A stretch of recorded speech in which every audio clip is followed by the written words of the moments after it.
Well, hello and welcome to the Slim Nations 101's podcast. I'm Slim Overton and have a special guest here with me this evening and also hopefully those of you that are watching, make sure that you like, subscribe, and you can also comment while we are live.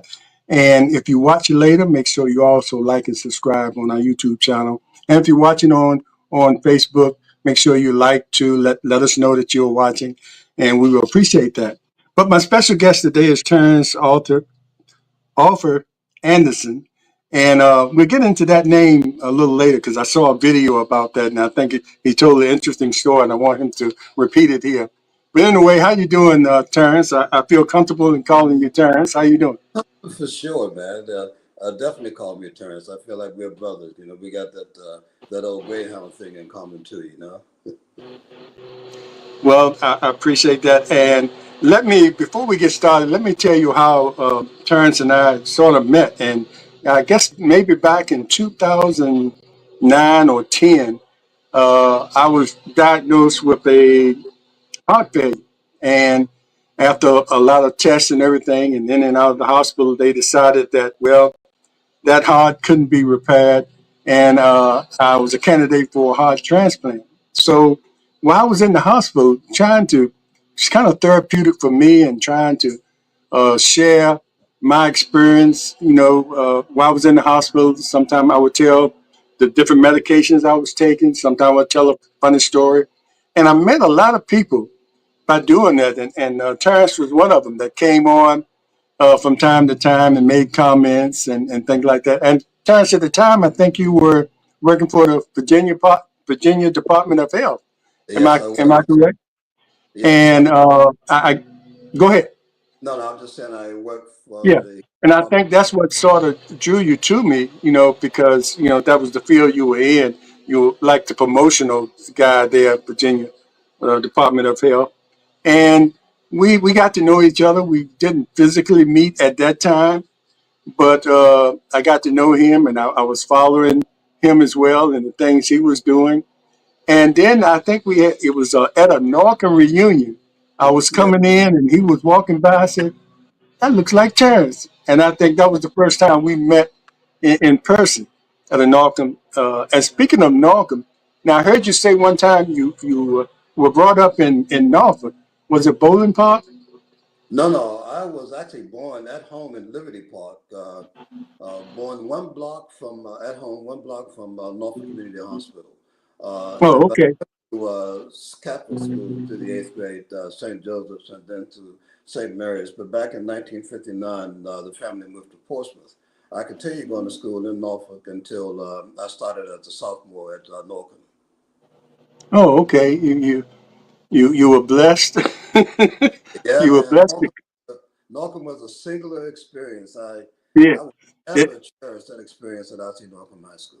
Really. Yeah, it was definitely a blessing, and for me as well. And speaking of that, so I always ask my guests that come on one-on-ones, you know, in what you're doing now, was it something when you were growing up that guided you towards theater? Because I remember and being a younger guy and hearing about Robert Wynne Jackson all the time, uh, a Narcom graduate, and he was in the Right. paper and doing theater and things like that at a very young age. He even went to New York doing things and came back and taught at Norfolk State. So, was any kind of influences that even then that sort of directed you towards theater or acting or the media? Mine was a very spiritual experience, Joe, and it goes all the way back to when I was 5 years old. I used to imagine that there was I already had imagination then, and I used to imagine Yeah. that there was a little teeny tiny man made out of wood that lived and worked in one of my aunt and uncle's pine trees. And so whenever we would go to visit, I would always go and look for my imaginary friend. But one day I looked for him and he wasn't there. But it was a pine bush, and I stuck my head inside looking all over for him. And all of a sudden, I was completely enamored and in awe of the beauty of that tree. And I remember distinctly saying that I wanted to spend every moment of the rest of my life sharing with people how beautiful God's world is. And I didn't realize at the time, of course, that meant that I was going to become an artist. But I started writing poetry at age 7. I taught myself how to draw. I took an art class at Morgan and started drawing. And then I started playing music. And but at the same time, at the age of 7 years old, I was first introduced to the stage, performing on stage at what is now the Harrison Opera House. Back at that time, it was on the backside was the Norfolk Municipal Arena, where Mhm. where Black folks would attend. And the school that I attended, St. Joseph's Catholic School, was a Black Catholic school, so money was always an issue. So whenever the seniors would graduate, we would put on these huge musical productions, and each grade in the school would do a musical number.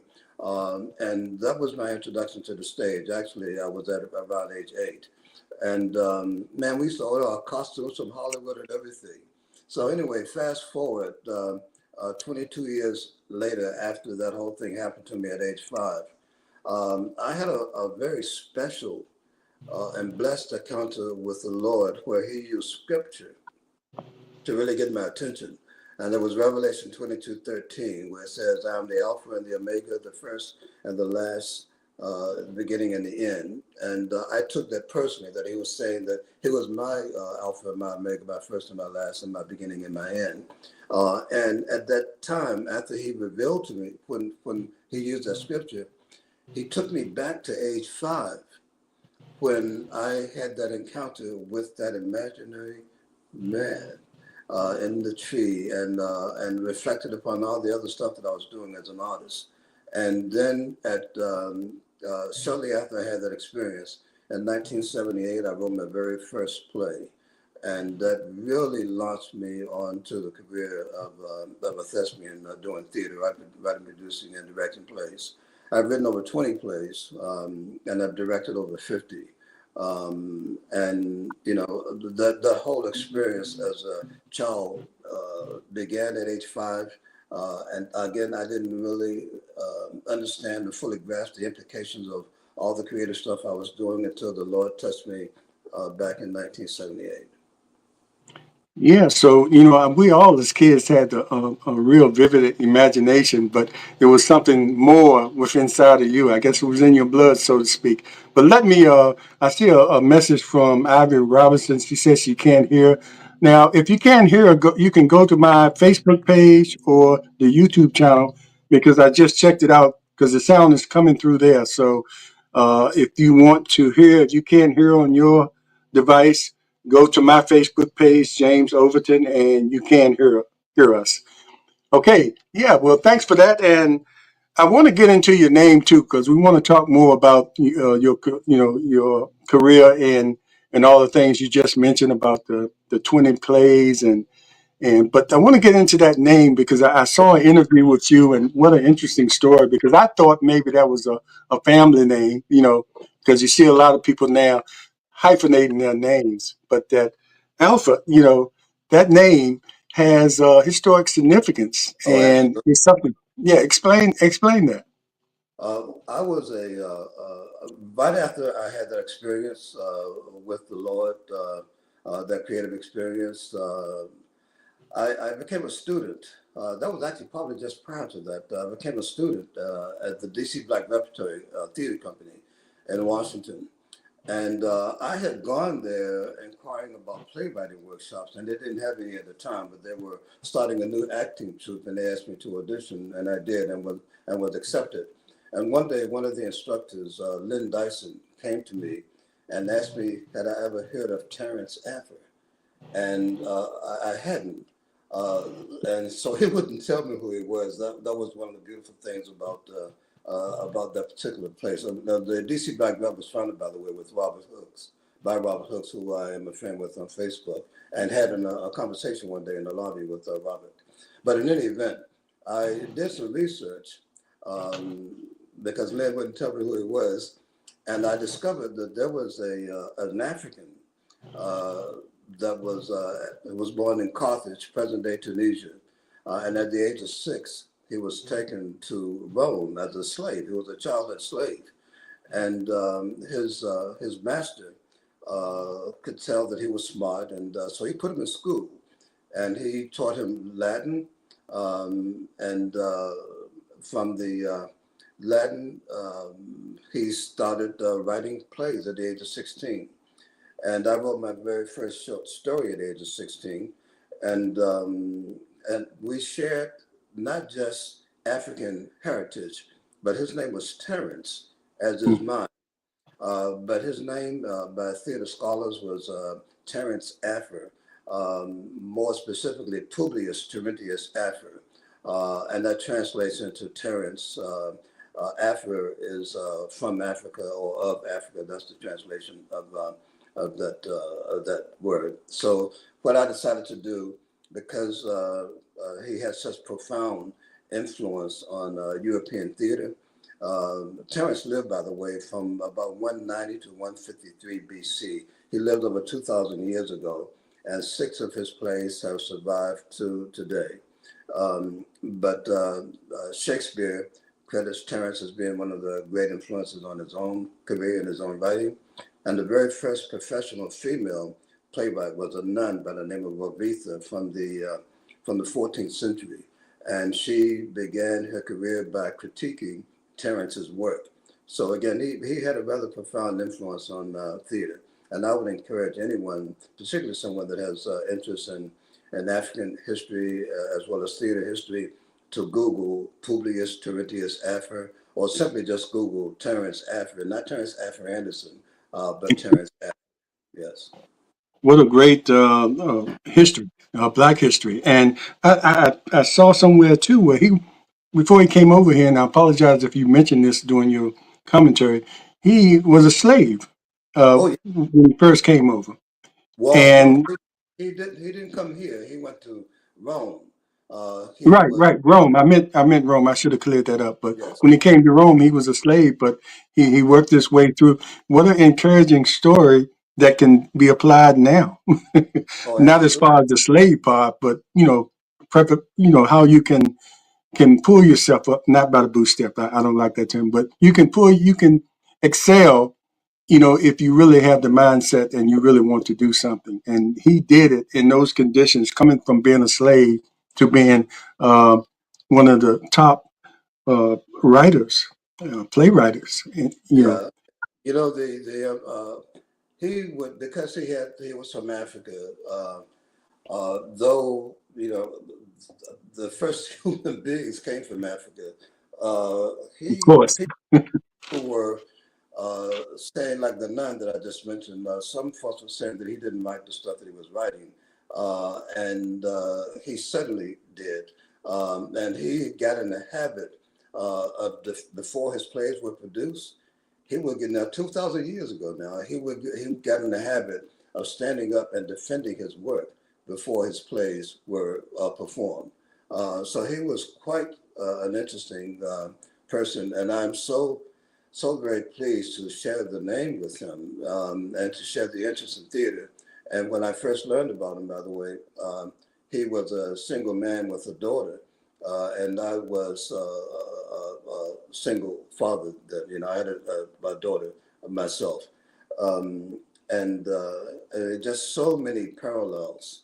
There's one parallel that I hope doesn't happen, but that is that he died under mysterious circumstances. Yeah. Uh, Read some that. people said that he was in a boat, traveling in a boat, and I can't think of the name of the river right now, but some of his work was thrown overboard or fell overboard. And this is one story that I've heard, that he dived in to retrieve his work and never came back up. Wow. But again, I don't know how true that is. But you can well imagine how much of a blessing it is to share the name with someone like that, and to have had an interest in theater and playwriting before I even knew that there was someone with the same name that lived over 2,000 years ago that had such a profound influence as a playwright. Yeah, I think you're challenging his life there. But you he I one of the questions they asked you on that broadcast, that particular broadcast, had you ever thought about producing one of his six plays that are still out there? And you said that was something to think about. So that was 2 years ago. Where are we with that now? Yeah, I will share this with you. Because of my experience that I shared with the Lord in terms of profoundly creating a profound awareness of my creativity, and particularly as a writer, because again, I started creative writing at the age of 7. Um, I consider myself as a servant writer. Hmm. Um, and most of the plays that I have produced have been my own work. And certainly I've done other plays, but I've not done one of his plays. And maybe that's something, this is someone else mentioned that to me just recently. That asked me had I ever done one of his plays, and maybe I should do that. I consider myself as retired from theater, but I will tell you that it continues to beckon me. But right now, what I'm trying to do is to I would also share with you, Jim, that I think the Lord has been after me to finish and write some books that is going to create a whole new avenue for me. So that's a long answer to that question. I Yeah. think that I might do something. Most of his plays are shorter pieces. I think I might do something about his work. And one that comes to me, one of the plays that he's written is called The Eunuch.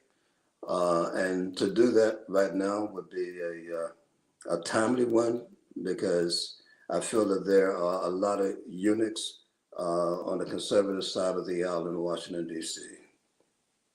Yes, and I certainly respect your creativity and you're wanting to continue to create your own work. And maybe at some point there'll be time for you to do that. But just keep on creating your own stuff because you really created some amazing work and in theater, television, and film Thank you. now.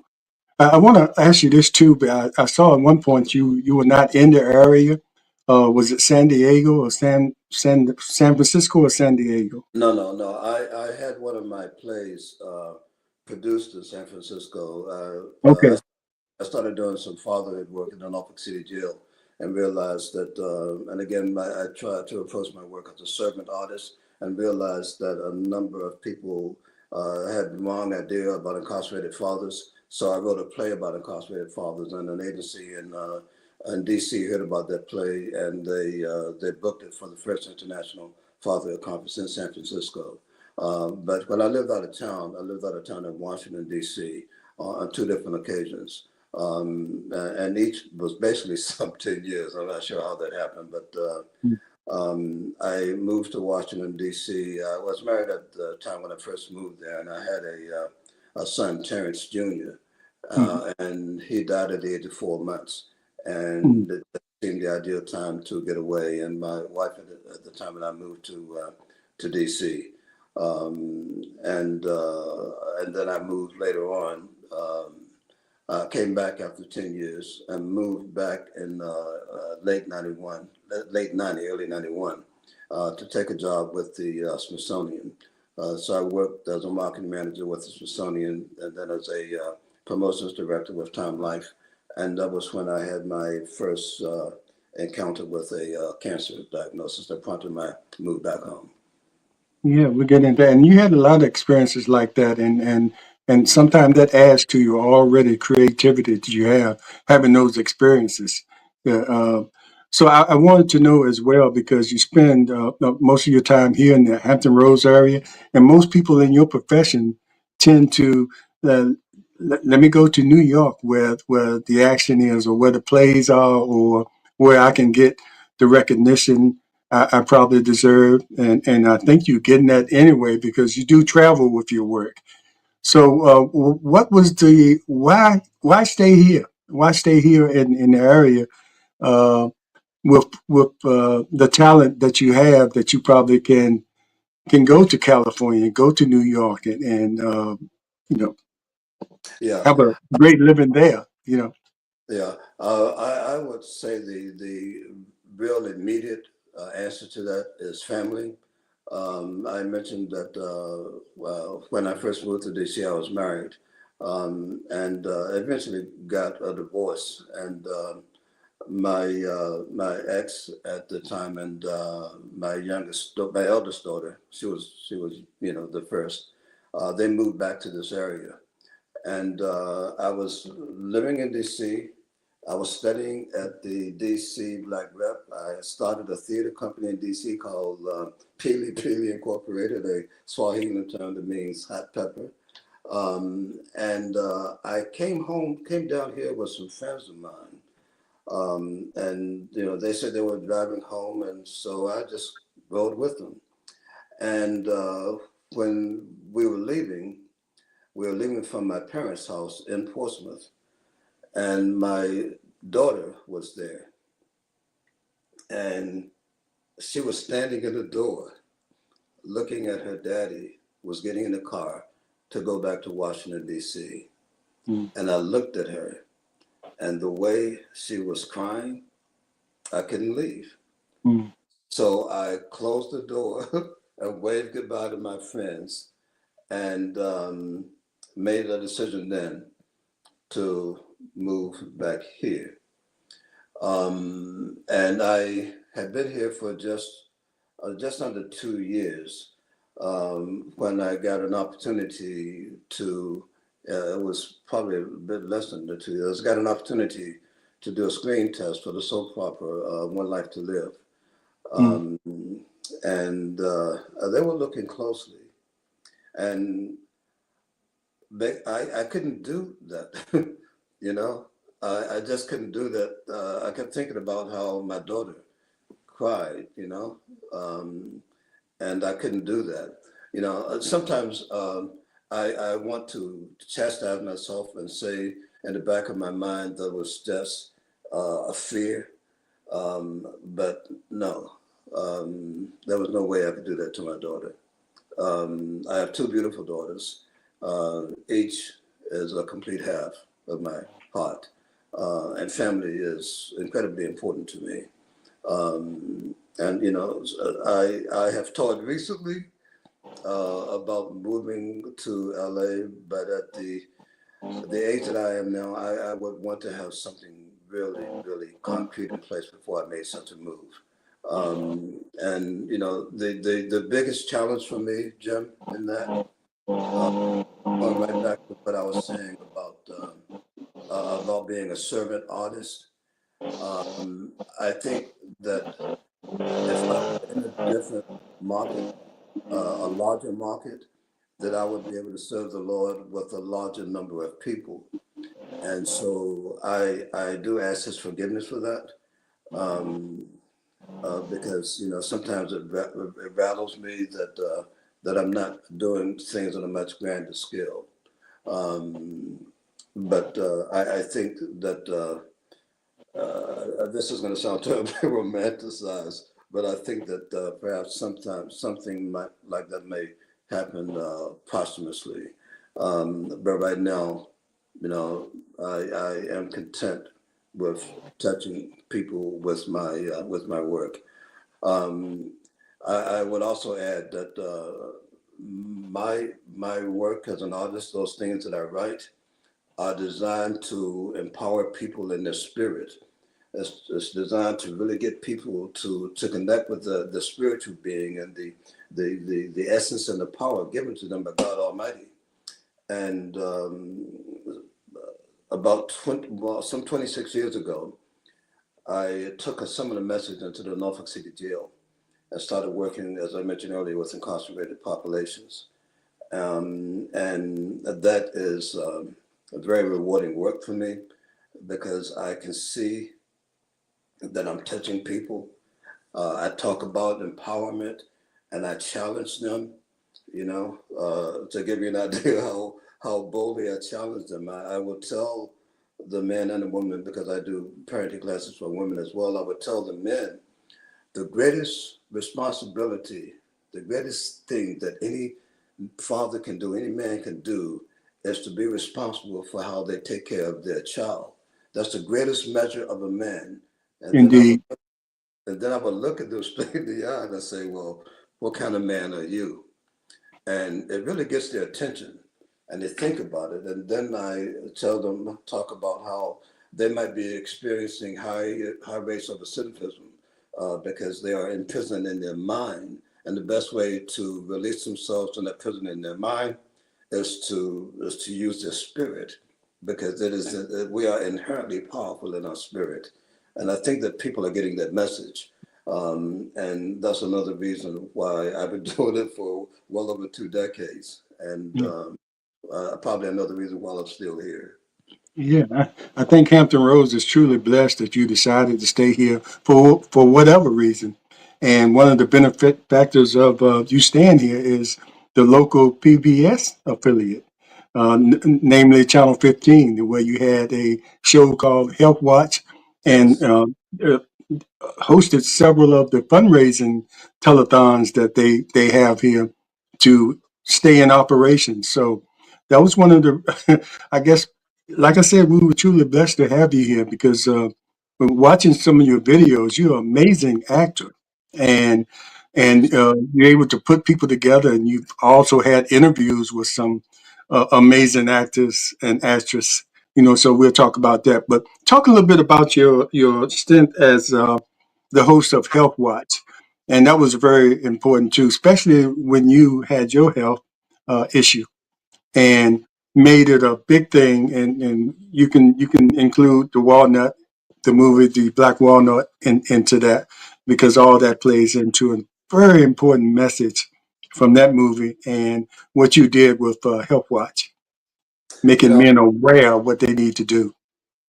I think that when we uh, conscientiously commit ourselves to servicing the Lord, to being a servant. And I don't mean to glamorize myself. It's just something that I think that we're all obliged to do that, Hmm. and when we have awareness of that, that is a blessing. And so I work in that area. I work in that arena with that approach to life and living. And so I was blessed. I was I was minding my own business, writing media releases, so forth for the health department, because I was the principal media and public relations writer for the Norfolk Health Department. And one day, out of the blue, this woman by the name of Thursa Crittenden Thomas, who was in the communications office with the city of Norfolk. The health department, of course, is a state agency. One day, out of the blue, Thursa asked me if I wanted to host a television show. That And just I, came out of the blue. Just yeah, came out of the yeah, blue. just came out of the blue. And I had never done anything like that, but because of the media background, I think, I'm trying to think at that time, I think previously, yes, I had been a host for the United Negro College Fund Telethon. Mm. Yeah. First time I'd ever done live television, man, and it was an experience, but I hadn't done anything beyond that. And so Thursday asked me about uh, writing, producing, and hosting this show. And I did it for 16 years.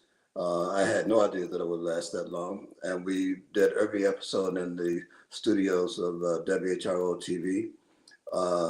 It was a blessing to do that show. I interviewed Congressman Bobby Scott during that show. On one edition of the show, I had the police officers from Norfolk, Portsmouth, Chesapeake, and Virginia Beach on the show. I interviewed Ralph Northam when he was a delegate before he became governor. And we talked about all kinds of health issues. And when I was retiring, it's so the way, again, the Lord works. I decided that I was going to retire from the health department in 2016. Um, and that just happens to be when I got word that in 2016 that the city was not going to continue that relationship. with the WHRO in terms of producing that show. And I think another show went off as well. But at about that same time, you mentioned the film The Black Walnut. About that same time, I had another blessing to before I retired. I found out about. I'm not even sure who told me about it, Jim, but I applied for a fellowship program with the Robert Wood Johnson Foundation. And there was a singular moment in my life. It was in the Cultural Health Leaders Program, and it all involved health equity. And I decided to apply. And they had probably, I think in their first year, some 200 applications from across the country. And they chose 40 people from across the country. And I was blessed to be one of those 40 people. And there was a 3-year fellowship program, and they paid us to train us and doing health equity work.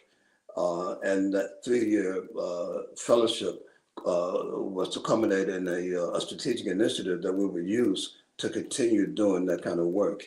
And for me, my strategic initiative was writing, producing, and directing The Black Walnut, which explores the African American prostate cancer disparity. And the curious thing is that back in 2009, I didn't get the fellowship in 2006 until 2016, but some 7 years earlier, I had been diagnosed for the first time with prostate cancer.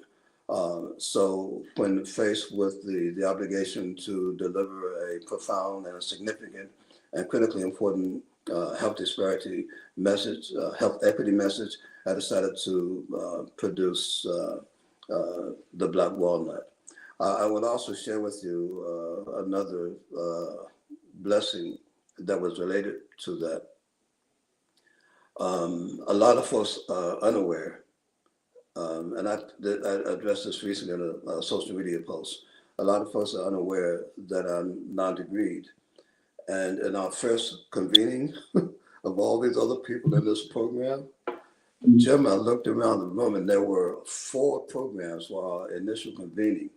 The Cultural Health Leaders Program, which I was in, the Interdisciplinary Research Scholar, the Clinical Scholars, and the, oh God, what was the other one? I can't think of the other one, but there were all 4 of them. And we held a convening of some 200 people across 4 programs in Princeton, not too far from the university, in the headquarters of the Robert Wood Johnson Foundation. And Jim, I looked around that room and I saw all these doctors and these PhDs and these people with their master's degrees. And I'm sitting there and I'm thinking, oh my God, they made a mistake. I'm not supposed to be here, you know?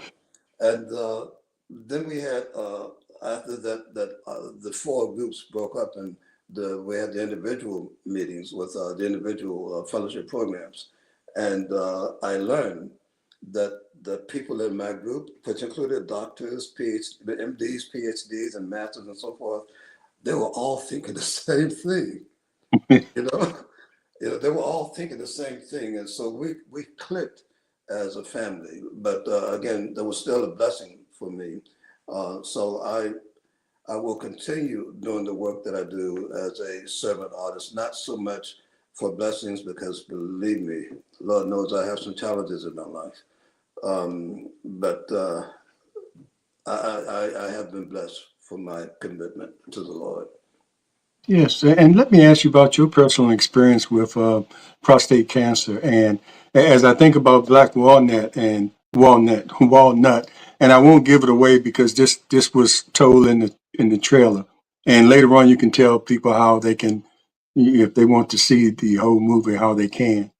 But you're talking about one brother that had it and was successfully treated, I guess because he caught it early, and then he had a brother that had the same thing that did not make it.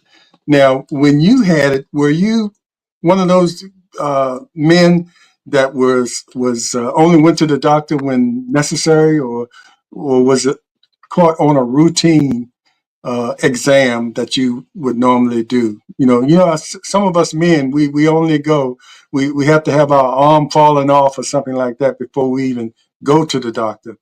So was it something that you Was it a routine thing for you, or something that you just felt wasn't right, and that sent you to the doctor?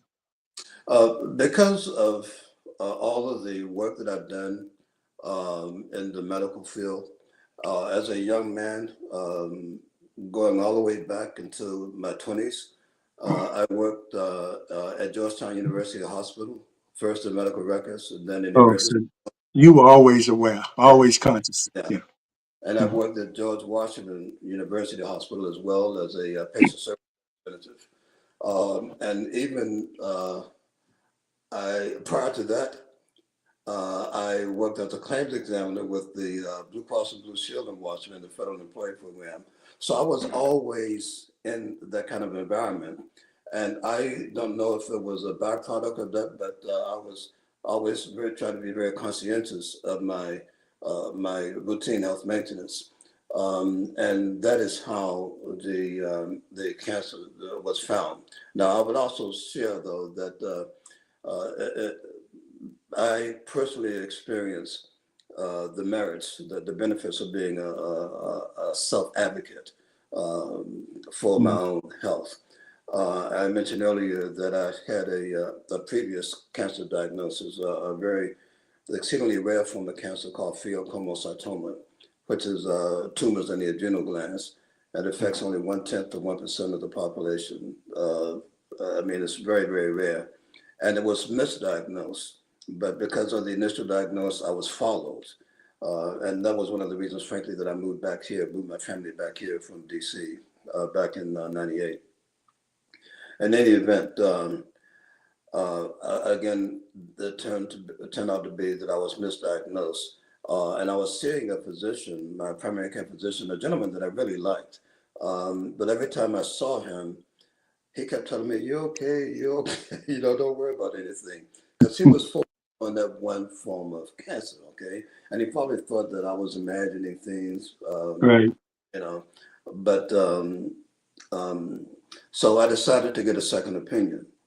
And I changed doctors to a fellow Greyhound, someone that I graduated from Massey Malcolm with in 1969, Dr. Angela Mercer, who is now retired. But Yeah. Know her well. Yes. Yeah. okay, so I started seeing Angela. And one day I was sitting in her office doing a visit, an office visit, and she was going over my records and she noticed that I had an elevated PSA.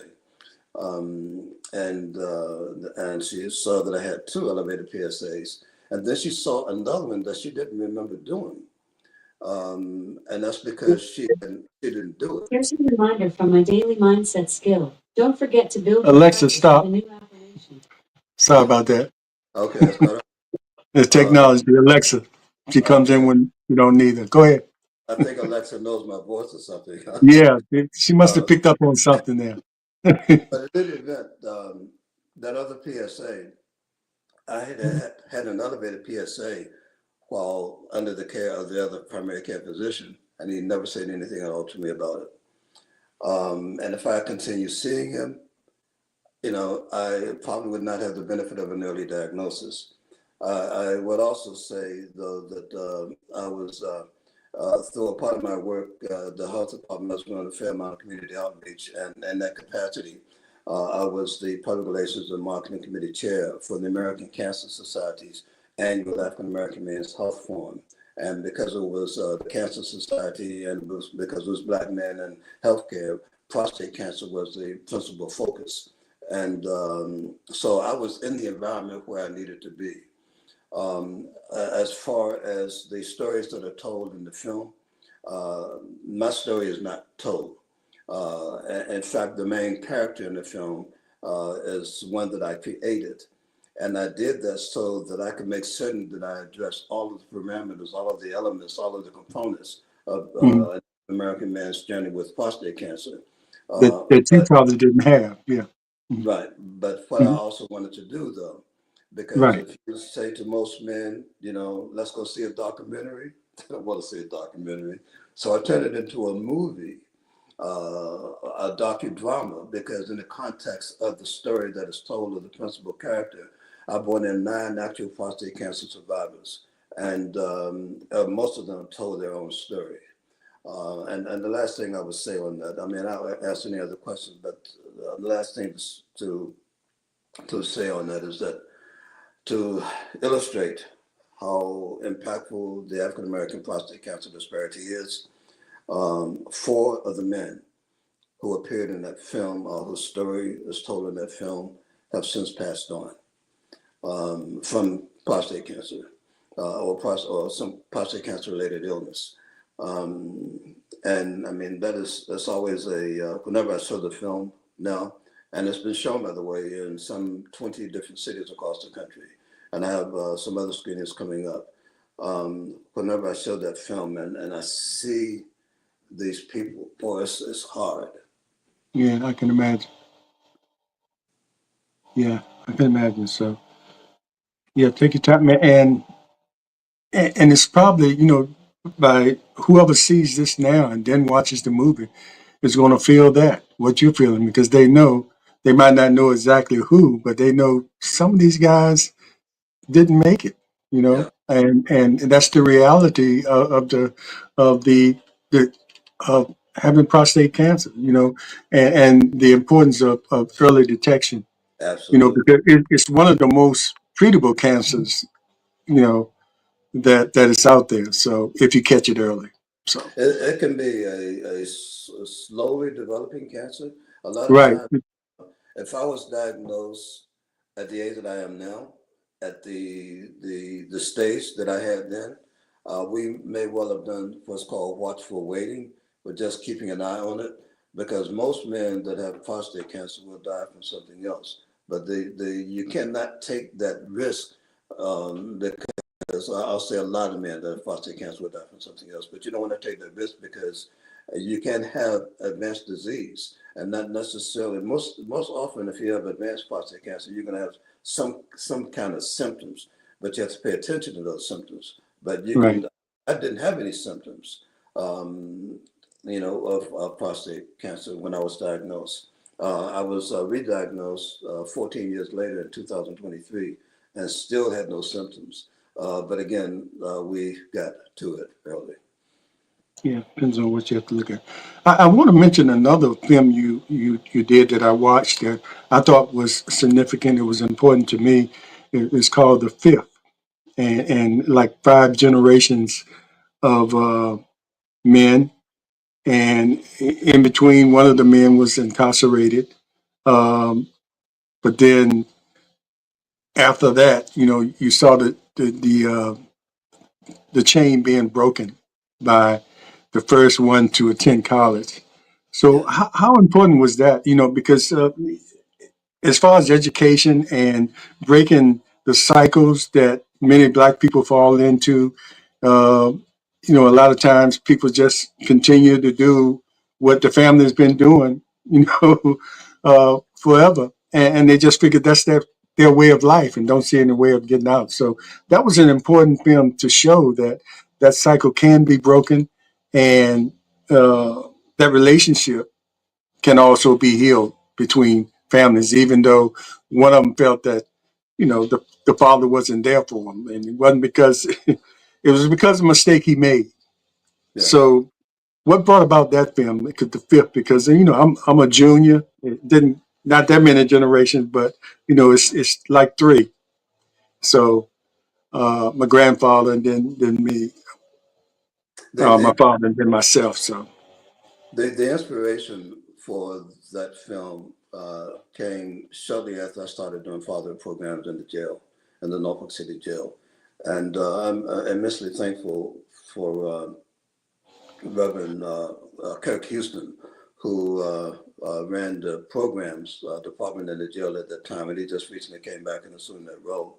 But back in early '99, um, he was aware that I was doing fatherhood programs in the community, and he asked me to come to speak to the men at the Norfolk City Jail.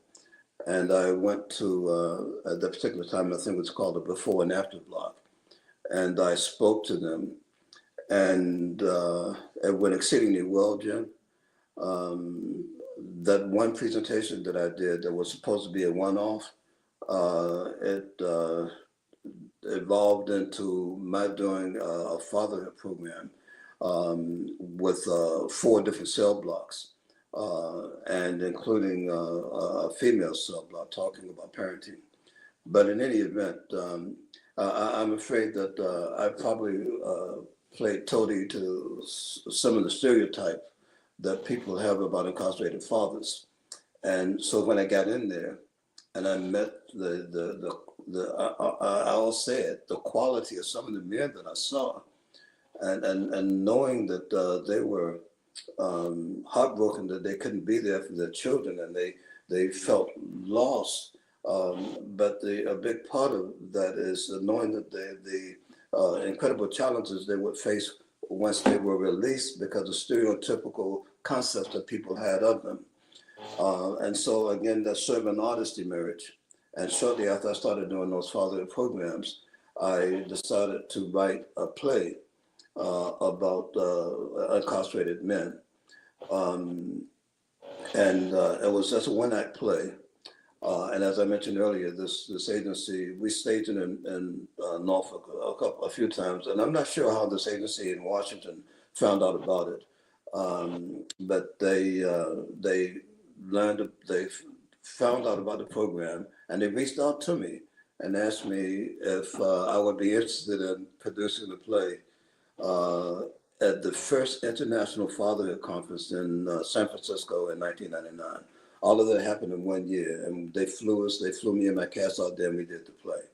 And when we came back, again, I was working at the health department at the time. It just started. They didn't know me too well, but when I came back, the health department, the folks in Richmond, the headquarters office, was aware of what I had done, and they offered, I think it was $10,000 to. No, that was another film that I did for them, which is not a whole lot of money, but they offered. It was $5,000 to videotape the play, and that because it was still so early in my career doing fatherhood programming for incarcerated men, when we videotaped that play, I used it as a centerpiece of a curriculum that I developed for the incarcerated men, incarcerated fathers, Mhm. and so and there were things in that film, that were inspired by some of the things that I had seen. Um, One of the most disheartening things is that oftentimes when a male child is raised in an environment, not often, it's not a unilateral statement, and it's not even most often, but it can happen that when a child is raised, a male child is raised in an environment where his father is incarcerated, and his older brother is incarcerated, and maybe an uncle is incarcerated, and they are already in a high risk environment. They can find themselves incarcerated because of the lack of paternal tutelage that can come from just a father even being there. Because Right. when the fathers are there, they most of them are all about that business, and they may fail with it. There's no such thing as a perfect father, but you can, I think that your efforts to become a perfect father, if you work earnestly at it, there's some degree of perfection that can be realized from that. But if the child is raised in that environment and they are not exposed to a positive image, and they see daddy is locked up, Uncle Bubba is locked up, my big brother's locked up, they can find themselves in a situation where they too get locked up. One of the most disheartening things that I ever witnessed in doing fatherhood programming was to go. I won't mention the facility, but I went to a jail to do my program. And back in those days, when I first started, I was able to go right into the cell block, which I wish I could still do. I can't do that now. But there was a father and a son, Jim, in the same cell block. Same cell In block. the same cell block. That should have never happened. The father, of course, participated in the program, but the son, he didn't want to have anything to do with it. You know, you know, Mm. um, it was just too much for him. So that was the motivation, the reason to do that. If you will allow me, I just want to make reference to one other thing that Sure, sure. uh, I, um, I did another film that a health related film, and fatherhood, the absence of a father, or fatherhood as well as motherhood and parenting is a health issue, because if a mother or a father is not there, the child has a greater exposure to not getting proper health care. But I shared earlier that I had lost a 4-month-old son, Terrance Jr., Mhm. and I went to a infant mortality conference in Williamsburg, and I went there as a representative of the Norfolk Department of Public Health just to participate, just to attend. And the overwhelming majority of the conversation was about how mothers deal with the loss of a child. And so there I am, a bold, thinking out of the box kind of person.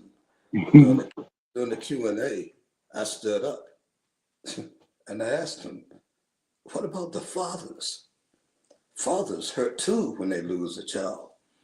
And the next thing I know, I got to leave there and go back about my business. And the next thing I know, I get another call from Richmond, where they offered me some money to do a documentary about fathers grieving the loss of their children.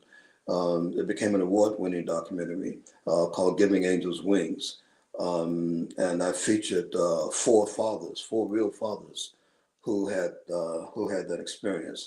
And again, that is really basically just a commentary on my genuine efforts to be not just an artist, but to provide, to be a servant. You know. Yeah, and with all the things you do, you also have on your resume as a journalist, and you, in that position, you've had opportunity to interview and talk to some famous people, some famous local people, Yes. and so I guess that was like a natural progression, with all the education you had and the things you were doing in the media. So, journalist and also a writer for the Journaling Guide. So how was that, and how did you fit that in with everything else you were doing? Back in the 80s, um, I was approached by a gentleman by the name of Mel Hershberger, who was a Jewish gentleman that was working. I think his first name was Mel, who was working for the Gentleman Guide. That was before it changed the name to the New Gentleman Guide after Milton Reed passed and Hmm. took over. But he asked me if I was interested in writing something. And again, that's just a blessing that came my way, right? Hmm. And I remember the very first article I had published was something called Thinking Slow. It was about a gentleman well into his 30s, maybe early 40s, who had an intellectual disability. And that's why it was called Thinking Slow. And I interviewed him and wrote this feature for him. And I still, believe it or not, this is long before things were online, so I have a hard copy of that piece somewhere. Um, but so I started writing then. And I just started doing more writing. And the next thing I knew, I was pretty much recruited by the Virginian Pilot. So I was writing things for the Virginian Pilot, feature stories as well. But it was for initially for the Portsmouth Currents and the Norfolk Compass, the tabloid sections unique to Right. those cities. And then I started writing for the Major Daily. And I started doing it for both the Guide and the Virginian Pilot. Beyond feature stories, I started doing theater reviews as well. Some of the people that you mentioned that I've written for the Guide. The Guide has been, because of my African American heritage and because I'm just so supportive of our people, and because the General Guide is the third oldest African American newspaper in the country. I lovingly write for them. And I've been blessed to write stories on people like Ruth Carter, who won 2 Oscars for designing the costumes Yeah. for the Black Panther. Black Uh, Panther, yeah. yes, and Ruth and I, that's how I met her. We were in a play together because she was a student at Hampton University. Um, and Dawn Lewis, Mm. who was on the TV series A Different World, as well as hanging with Mr. Cooper. Dawn remains a good friend. Takia Crystal Kima, who had a regular role on In Living Color. I just remember, I need to get back in touch with her. We chatted recently, so I'll get back in touch. And and some local folks as well. And I've just been blessed to do that. And for me, it's just a way to chronicle the African American experience. We have such a proud history, you know. We really, truly do. We come from some extraordinary people, man. Yes, you could write to the end of time and Yeah, never yes, completely get it all in, you know. yeah. So I want to ask you, and we're winding down now, but I saw another interview you did with Rosalind Russell. This is like 10 years ago. Bio Remix, I think that was the name of the show. Yes. And the reason I brought that up because it was an interesting interview, but you were talking to her about maybe down the road we'll do something because she looked like favorite Eartha Kitt. But and then I looked and saw that was 10 years ago, so I don't know where that went or where that is. But that was a very interesting. Was she a local or because I mean her story was so interesting because she didn't start acting until she was 40. You know, after serving in the Marines, Yes. and that's why I said that's interesting because usually you don't start at 40. And her casting calls were interesting. She goes in there, thinks she has the look, and there's 15 people in there with the same look. I thought that was interesting, but I guess that's the way it is in the world of acting and casting. You know, you just have to stand out in order to be picked for something like that. But that was an interesting story. Is she still around that you know of? Or She's in Los Angeles now. oh, Uh, okay, so she's still acting. And, oh yeah, she is. mm, And uh, one of the reasons that I interviewed her is that she was an acting student of mine. I taught oh, acting classes on several occasions, and after she came out of the Marines, she became one of my most dedicated students, and we stay in touch now. And I don't know how much stuff that I can mention about the kind of things that she's done. You know what I'm saying? But mhm. she's worked with some significant people out Yeah, in I LA. probably screened her in some things I didn't realize, you know, Yeah. that was her. But I But probably would notice her now. you've done some research. You notice that I said she looks like Eartha Kitt. Yeah, That's yeah. What's so wild? Um, Rosalind is from Washington D.C.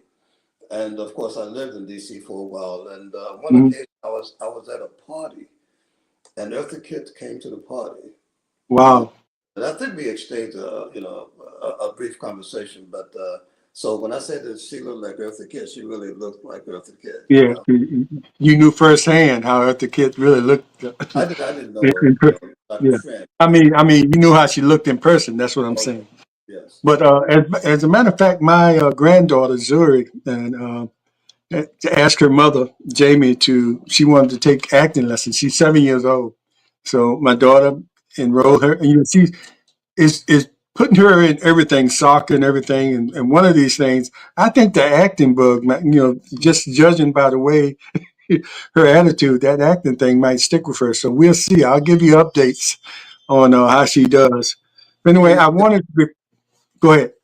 No, I'm just saying, please do. I will Yeah. say that acting, um, acting when you're portraying another character and Mhm. you wholly commit to playing someone that is completely different from yourself, it gives you a greater concept, an appreciation of objectivity, to look at people different.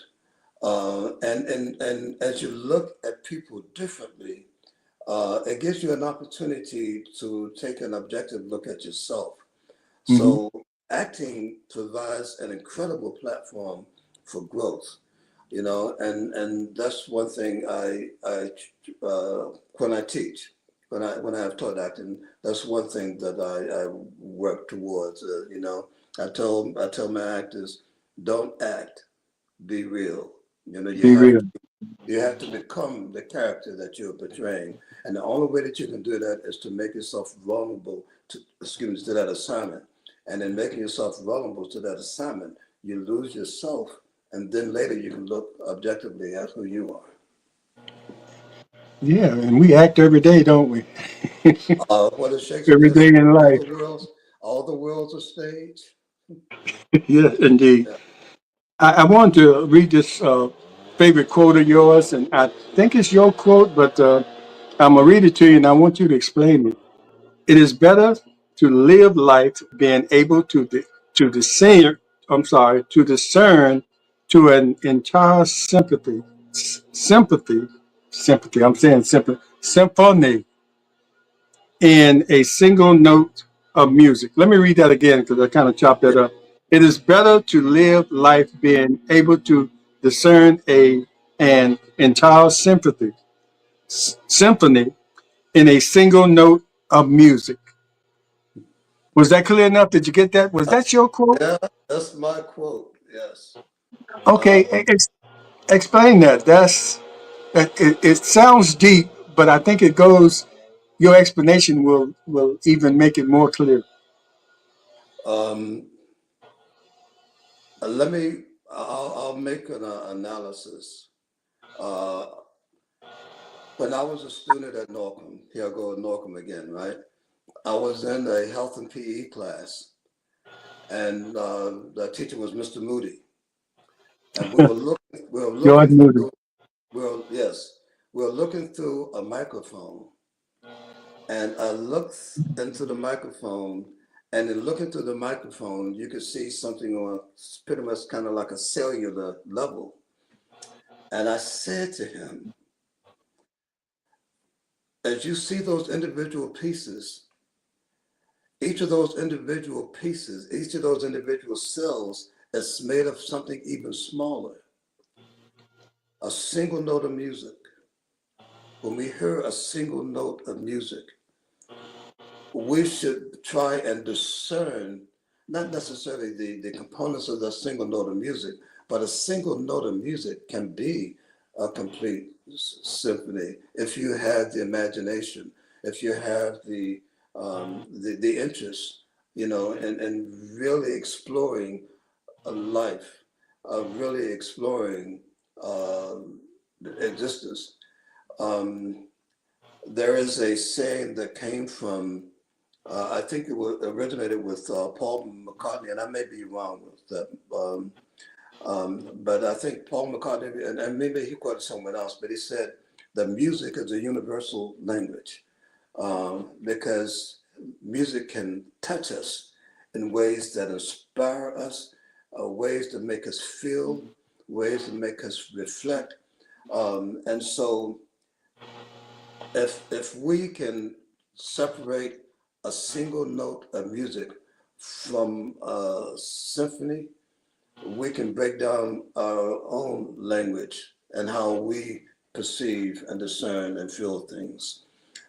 So I think that you can, if you're contemplative enough, if you're reflective enough, if you take a moment to think deeply, and maybe I do too much of that, but to think deeply, uh, a single note of music, it can in fact be like a symphony because just I mean, think of it this way, and this is probably the best way to do it. When you hear a bell ring Hmm. and that the sound of that tone lingers, that's a single note. But it Wow, endures. But it endures, you know? Thanks for the explanation, and I'm gonna use that quote if I'm allowed. I know I Sure. chopped it up, but I'm gonna repeat it again. I'm gonna read it again in a better fashion so people will know, and hopefully people that see this will listen to your explanation of what that quote actually meant.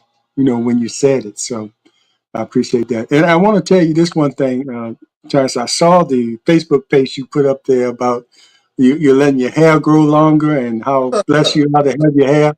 Now, I want to say this from all the bald guys out here. We're very jealous of you because I saw you from a distance at it was the town hall meeting. Was that Saturday? Were Oh, you at the really? town? With Mark Warner? Yeah.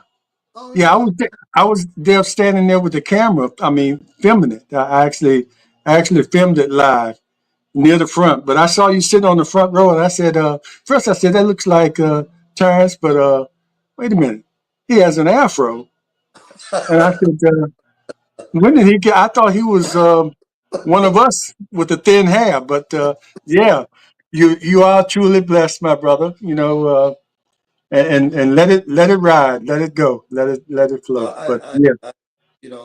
there's responsibility to of keeping it clean too, But and as you saw in my post, if you're talking about the post today, I really believe that as just to going back to what we said earlier, we come from some extraordinary people. We were the first human beings. Why would God Almighty make us first? Huh? Why would He make us first? And then He gave us hair that goes up and out. Yeah, It's a crown. because he knew we would survive. We Oh would yeah, survive, yeah, just like we always have and always will. yeah. We are blessed to have the heritage that we do, and I tell the men and women that I talk to in jail that you know what are you doing here? Look at where you come from. Look at the shoulders who you really stand on. How are they looking at you now? How are your children? I'm sorry, I'm going to go off in the deep end, but I'm not going to do No, that's okay. that. And, I, and the I last, have great the passion. okay, the last thing before we go, and I know you have done this before in talking to younger people or anybody of any age that thinking about going into the acting field or social media, journalism, and things like that. What would your what would your encouraging words be to them, or something that would influence them to follow that dream and keep going, forward? Because a lot of people will dream that, but don't necessarily follow through because they might get rejected one time and say, "All right, that's it." I thought I was good enough, but they rejected me and they give up. Life is full of rejections, and so is anything you want to do. Anything worth having is going to be hard. It's going to be difficult. So, what was your talk be to someone aspiring to get into to do what you do? I know social media is a big thing and easy to get into, but Right. what you do and what the professionals do, journalists, is a lot more than somebody like me sitting up here on social media doing it. It's a lot more involved and it takes a lot of No, what effort. don't belittle what you're doing because you're providing the occasion for people to talk and Mhm. tell stories about themselves. And Right. everybody's life is a story. Everybody's life has a story. Um, what I would do is reflect on something one of my cousins said. And again, I'm going to take it along the spiritual path here. Please Um, do. when we look at someone's headstone, and we see the year that they were born and the year that they pass. What really matters is that dash, okay? In that dash between the date of birth and the date of death, and that dash is their personal story. That's what someone's story is. An entire life is in that minuscule dash. And I think that all of us have stories. And I think that when we have the interest and the drive and the motivation and have been blessed with the creativity to want to tell those stories, I think that we absolutely need to stick to that. Mm. And again, I think that we just need to be reminded, you know, that we are by our very nature powerful beings. Again, regardless of how you might define the ultimate creator of all the universe, how whatever word you might use, um, to create an entire universe and an infinite and expanding universe takes extraordinary power, a power that far exceeds our wildest imagination. But that creative being paused for a moment to make each and every one of us. And in making each and every one of us, he, she, it put a bit of his power in each and every one of us. He knows our story. He knows what our life is going to be in that dash. So I think that the greatest measure of his creativity, his own creativity in creating us, is his love. That is something that should humble every being that ever walked the face of the earth. And so, if we can manage to have love, despite the challenges that we get from other people, if we can manage to have love, we can be motivated to tell people's stories, particularly those that are different from us. And I will close with this, something that my cousin said that blew my mind. That dash is a horizontal dash, okay? It's a horizontal dash, like so. But when we pass on, we go up. So we have across the horizontal dash and the vertical line of going up. And for Mm. me, represents a crucifixion. You know, the ultimate sacrifice out of love that was made so we all could be empowered. And we should use that same love, despite all of the challenges that we might encounter. We should use that same love to commit to, if someone is interested in telling stories, to tell other Yes. people's stories, regardless of the platform.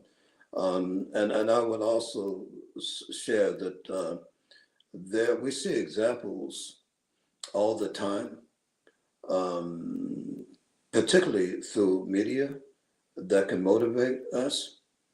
One of the greatest influences on my life as an artist, as a communicator, were two sitcoms. Um, the Dick Van Dyke Show, you One of know, my favorites. yeah. They used to sit in the office and come up with story ideas. Yeah. Boy, that impressed me big time. I'll never forget that. Yeah. And also Bewitched. As Mm. beautiful as Elizabeth Montgomery was when I was a little kid, I thought she was, an She was a icon. witch. Her husband, Darren, his job, I was completely fascinated by his job because he had to use his imagination to come up Right. with things to make people pay attention, you know? And he could have a big score, then you have to do it again Yes, and yes, again yes, and yes. again. It's not something, well, hey, that's a big score and I can sit back on my laurel. You have to continue to do it. You're only better than your last. Yeah, Yeah. that used to impress me too, Terrence. How those guys sit in there and just use their imagination and come up with storylines. And I'm still intrigued by it. Oh, Some sitcoms I watch now, I say, how did they think of that? Uh, and it comes all together. You know, something might happen in the beginning of the show, and by the end, you say, wow, they really had that planned out to bring it all together like they did. But their imagination, yeah. I agree with you there. I think that one way that we are made in the image and likeness of God, the ultimate creator, is that we are Yes. all I think that we're all inherently creative. All right. I need to let you run though. You're interviewing a storyteller, and I can talk, brother.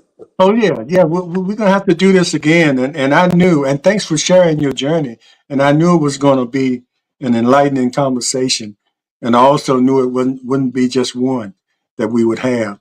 And I'll talk to you later about maybe later on down the road having a panel, because I'm a member of a men's book club, and we'll pick a book. And the last book we picked was James. I don't know if you read that yet. No, no, no. Jim's version of Huckleberry Finn. In Oh, I heard Huckleberry about. Finn, there was a slave named Jim. Yes. So this guy named Percival Everett wrote Jim's version of Huckleberry Finn, and it's called James because his slave name was Jim, but he Right. was an educated Negro, but they didn't know it, so he was really wanted to be known as James, like many of us in life do. So if you get a chance, you read that book. But I would like to do that with men, with one of your plays or one of your docu dramas. You know that the men watch it and then come together as a panel here and talk about it. You know, it's always good to see the different perspectives that you get when you're watching the same thing. Right. Right. And different, you know, so, and I would want to have you there too to listen to the men talk about their interpretation of what they saw. And then you could chime in and say, okay, that's where I was going. Well, I wasn't going there, but that's interesting that you saw that, you know. So, Yeah. You're gonna always see something that you can change and edit and improve. You know. yeah, Yeah. after the One of fact. one of the challenges of being a writer, every time you read something that you've written, you say, "Oh, I can do this," you know. Yeah, but you have to find a space to set things down and be finished with them too. Yeah, but I would be interested in that. Thank you for Yeah. suggesting. Again, I thank you and keep on doing what you do and educating the young folks and just sharing your knowledge and your experience and your great interviews that you do. Even you got me watching them from 10 years ago. So, Well, I'm looking at so, bringing back a show, by the way. I'm probably going to start a talk show again. So, okay, look forward to that. Look forward to that. all Thanks a right. lot. And Thank thanks you. again. And have a great day, man. We'll see you next time. And thanks everybody for watching. And don't forget to like, subscribe, and comment. To give us your comments. And we'll see you next time with another great guest. Take care. Have a great day. It's time for us to sit down at the table and turn this chaos into something stable. For love, one on one. We will not accept defeat, not on our land, not in our streets. Getting it done. Reaching out to save the youth, letting them know the truth. Slim Nation is where good conversations dwell.